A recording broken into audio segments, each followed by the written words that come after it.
Habang dumarating ang edad, isa sa mga karaniwang reklamo ng mga nakatatanda ay ang pamamaga ng binti, tuhod at kasukasuan.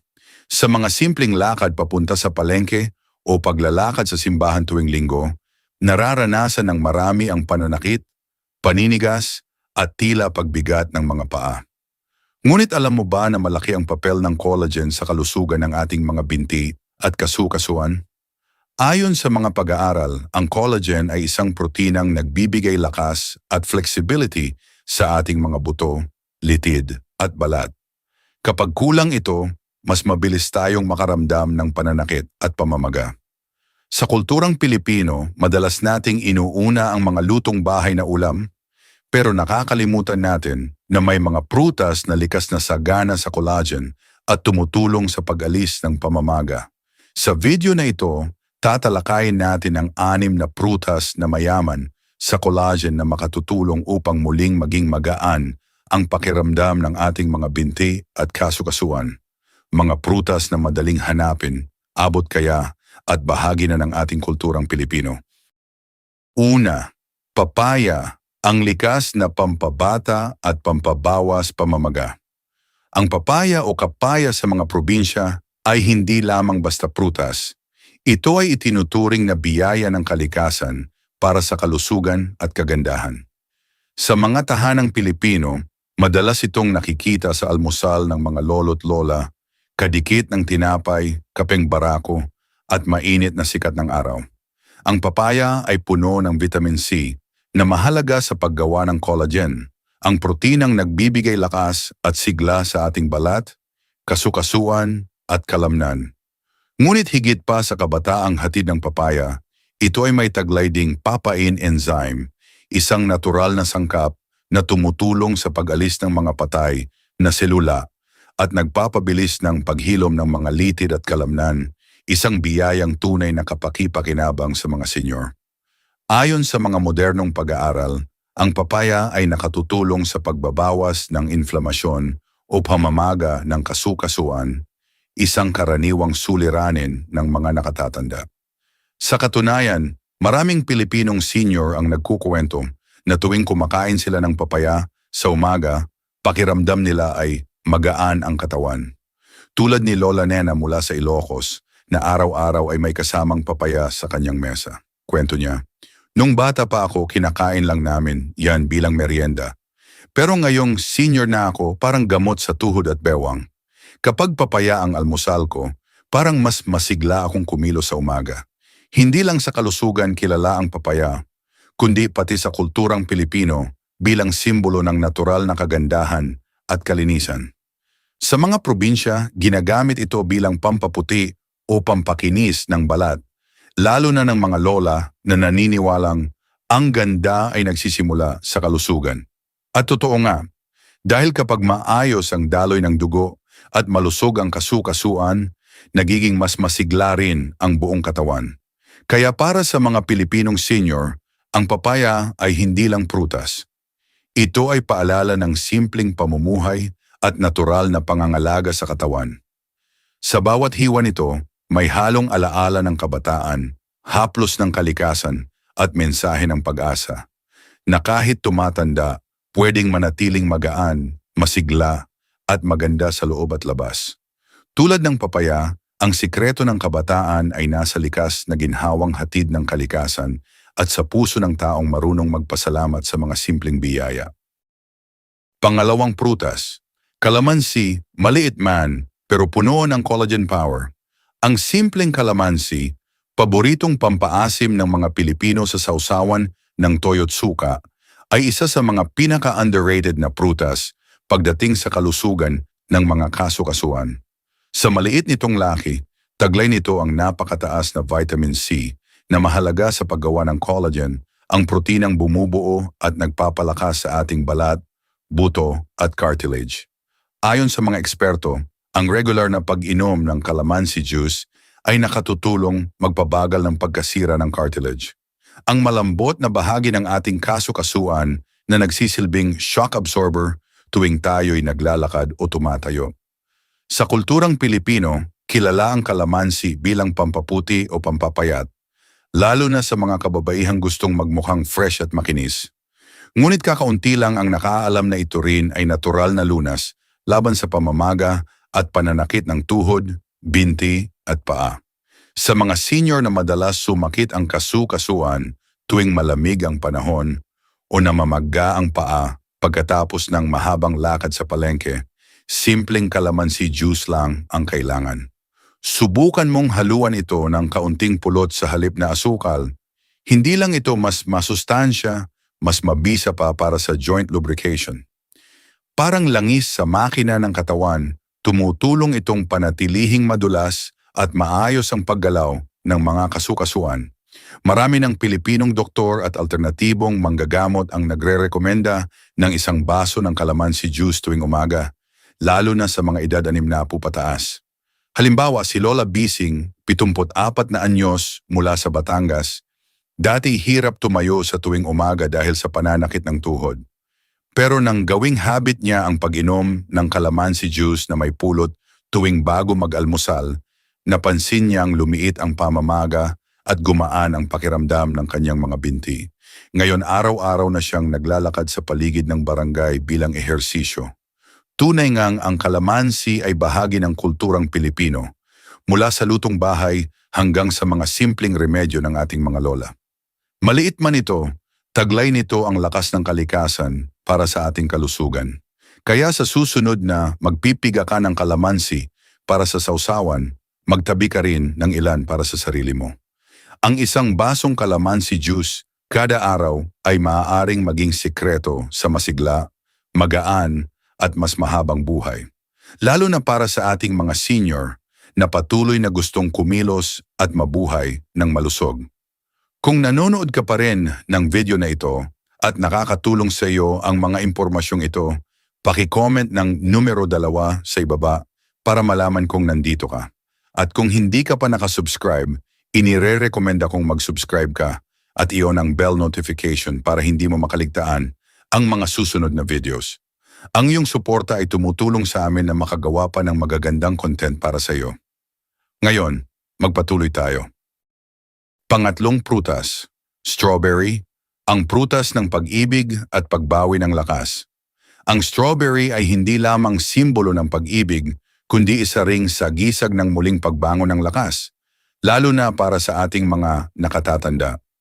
Bagamat kilala ito bilang pampatamis ng buhay, sa Baguio City, unti-unti na rin itong naging bahagi ng mga pamilihan sa Maynila, Batangas at iba pang lalawigan sa Luzon. Sa bawat kagat ng matingkad na pulang prutas na ito, para bang bumabalik ang mga alaala ng kabataan, ang panahong puno ng sigla, saya at pag-asa. Ngunit higit sa lasa at ganda nito, ang strawberry ay may taglay na mga sustansyang mahalaga para sa kalusugan ng mga senior. Ang strawberry ay mayaman sa antioxidants at vitamin C na tumutulong sa paggawa ng collagen, isang proteinang nagpapatibay sa ating mga kasukasuan at balat. Kapag sapat ang collagen, mas matatag ang ating tuhod, siko at mga daliri, mga bahagi ng katawan na madalas sumasakit habang tumatanda. Ayon sa Journal of Nutrition, ang regular na pagkain ng berries tulad ng strawberry ay nakababawas sa oxidative stress, isang dahilan ng pamamaga at pagkasira ng cartilage. Ibig sabihin, hindi lang ito masarap. Ito rin ay epektibong sandata laban sa pananakit ng tuhod at kasukasuan. Sa kulturang Pilipino, ang strawberry ay may malalim na kahulugan. Madalas itong ikinokonekta sa pagmamahal at pag-aalaga. Tulad ng pag-aalaga ng isang lola sa kanyang mga apo o isang lolo na naghahanda ng prutas tuwing almusal, ang strawberry ay paalala ng malambing na pagkalinga. Isang halimbawa rito si Lola Marina, 72 anyos, mula sa Tarlac. Araw-araw, gumagawa siya ng strawberry smoothie gamit ang gatas at kaunting yelo. Sabi niya, "Hindi ko lang ito iniinom para sa kalusugan, kundi para maalala ko rin kung gaano kasarap alagaan ang sarili." Noon abala siya sa pag-aalaga ng pamilya. Ngayon panahon na raw para siya naman ang mag-alaga sa kanyang katawan. Kaya sa bawat senior na naghahanap ng simple ngunit masustansyang paraan para mapanatili ang lakas, subukan ang strawberry. Maaring kainin ng sariwa, gawing smoothie o idagdag sa oatmeal. Tulad ng pagmamahal, ang prutas na ito ay nagbibigay ng tamis, sigla at panibagong pag-asa. Isang paalala na kahit sa pagtanda, may mga simpleng bagay pa rin na kayang magpabalik ng lakas at halakak sa buhay. Pang-apat na prutas. Pinya. Ang tagapagtunaw at tagapagpaggaan ng katawan, ang pinya ay hindi lamang isang masarap na pampatamis sa adobo o panghimagas tuwing tanghalian. Ito ay isa ring biyaya ng kalikasan para sa mga senior na nagnanais gumaan ang pakiramdam ng katawan. Sa bawat kagat ng pinya, may taglay itong bromelain, isang natural na enzyme na napatunayan sa mga pag-aaral na nakatutulong magpababa ng pamamaga, pananakit ng kasukasuan at paninigas ng mga litid. Sa mga matatanda, lalo na yaong may arthritis o gout, malaking ginhawa ang dala ng bromelain dahil tumutulong ito sa pag-alis ng pamamaga sa loob na kadalasang dahilan ng sakit sa tuhod at binti. Sa mga probinsya sa Pilipinas, hindi mawawala ang pinya sa mga hapag tuwing tag-init. Madalas itong gawing sausawan sa asin, sinasama sa adobo o ginagawang pampatamis sa tinolang manok.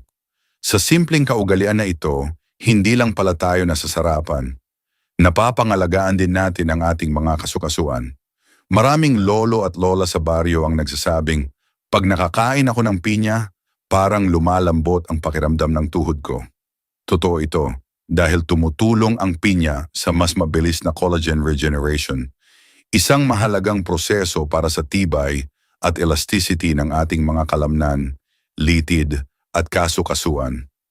Isang halimbawa rito si Aling Rosa, 72 taong gulang, dating mananahi sa Bulacan.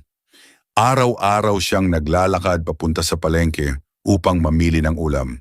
Noon ay madalas sumakit ang kanyang mga tuhod, lalo na kapag malamig ang panahon.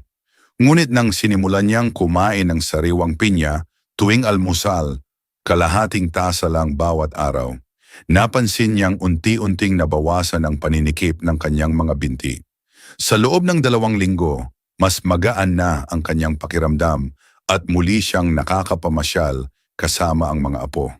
Kaya kung ikaw ay senior na madalas sumakit ang mga kasukasuan o binti matapos maglakad, subukang isama ang pinya sa iyong araw-araw na pagkain.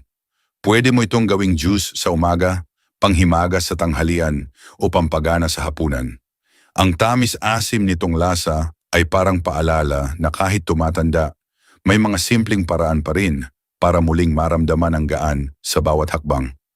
Tulad ng pinya, ang buhay ay maaaring maging masarap at magaan, basta't alam mong alagaan ang sarili sa natural na paraan. Pang-5 prutas, mangga, ang matamis na sekreto sa malusog na kasukasuan. Ang mangga ay hindi lang simpleng paboritong prutas ng mga Pilipino tuwing tag-init. Ito rin ay simbolo ng kasiyahan, kabataan at kalusugan. Sa bawat kagat ng hinog na mangga, ramdam natin ang tamis ng alaala ng kabataan. Ang pagkain nito sa ilalim ng punong mangga sa probinsya, habang may kasamang bagoong at tawanan ng pamilya. Ngunit higit sa lahat, ang prutas na ito ay may taglay na mga sustansyang mahalaga para sa ating mga kasukasuan. Ayon sa mga pag-aaral, ang mangga ay sagana sa vitamin A at C, 2 bitamina na tumutulong sa paggawa ng collagen, ang proteinang nagbubuo at nagpapalakas sa ating mga kasukasuan at balat. Para sa mga senior na madalas nakakaramdam ng paninigas ng tuhod o pananakit sa gabi, ang regular na pagkain ng mangga ay makatutulong upang mapanatiling malambot at masigla ang mga kasukasuan. Bukod dito, taglay din nito ang beta-carotene at iba pang antioxidants na lumalaban sa pamamaga at pinsalang dulot ng pagtanda. Maraming nakatatanda sa mga baryo ang nagkukwento na noong kabataan nila, ang mangga ang paborito nilang vitamina. Tulad ni Aling Nena, 72 anyos, na araw-araw ay kumakain ng kalahating mangga pagkatapos maglakad-lakad sa umaga. Ayon sa kanya, mas magaang ang tuhod ko at mas masarap ang tulog kapag nakakain ako ng mangga. Ang simpleng prutas na ito ay parang paalala na minsan ang sekreto ng kalusugan ay nasa mga pagkaing matagal na nating kilala. Sa bawat kagat ng matamis na mangga, hindi lang ito panlunas sa uhaw, kundi isang matamis na paalala na ang kalusugan ay bunga ng simpleng gawi at pag-alaga sa sarili, tulad ng ginawa ng ating mga ninuno.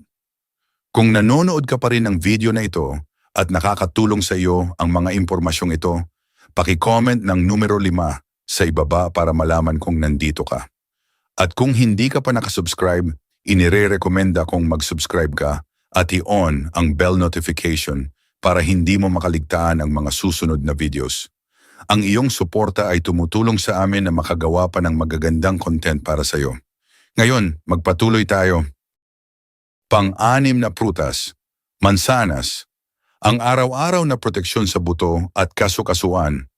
May kasabihan nga, an apple a day keeps the doctor away. Sa mga nakatatandang Pilipino, hindi lang ito simpleng kasabihan.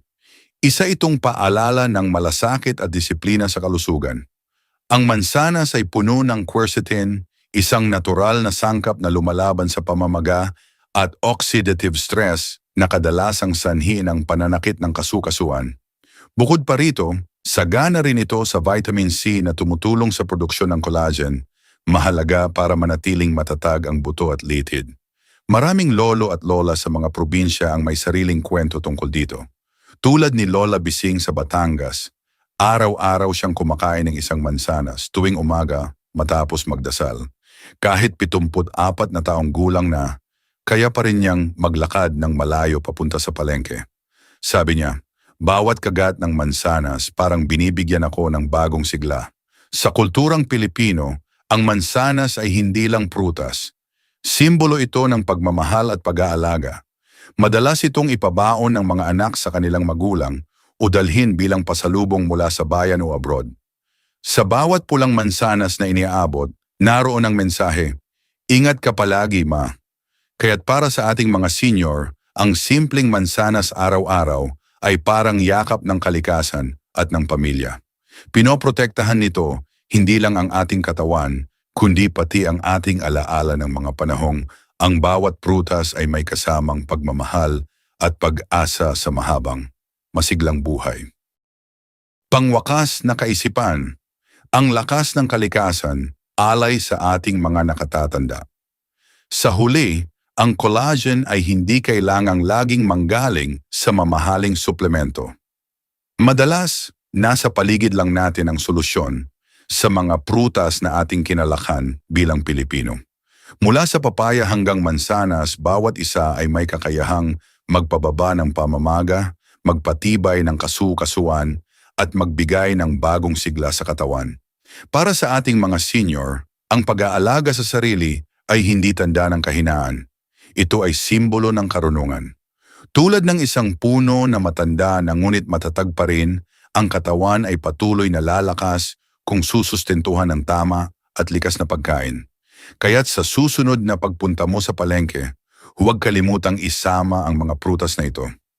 Sa bawat kagat, alalahanin, hindi lang ginhawa ang iyong tinatanggap, kundi pag-asang muling makalakad ng magaan at masigla. Kung nagustuhan mo ang video na ito at nakatulong ito sa iyo, mangyaring i-like, mag-subscribe at i-share. Ang inyong suporta ay tumutulong sa amin na patuloy na gumawa ng magagandang content upang kayo ay mabigyan ng kaalaman at inspirasyon. Salamat sa panonood at inaasahan naming makita kayo sa susunod na video.